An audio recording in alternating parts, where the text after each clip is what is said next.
21ኛ የተከበሩ አቶ አብዱልፈታህ አብዱላሂ የተከበሩ አቶ አብዱልፈታህ አብዱላሂ ብሔር ሶማሌ የትምህርት ዝግጅት የመጀመሪያ ዲግሪያቸውን በማኔጅመንት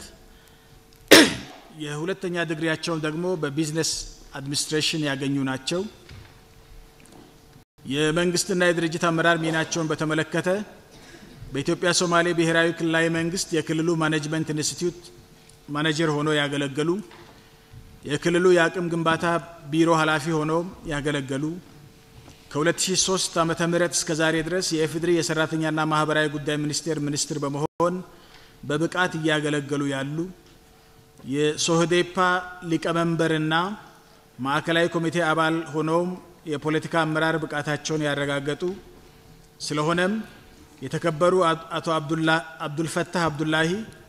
የኢፌዴሪ ሰራተኛና ማህበራዊ ጉዳይ ሚኒስትር ሆነው እንዲቀጥሉ በእጩነት አቅርቤያቸዋለሁ።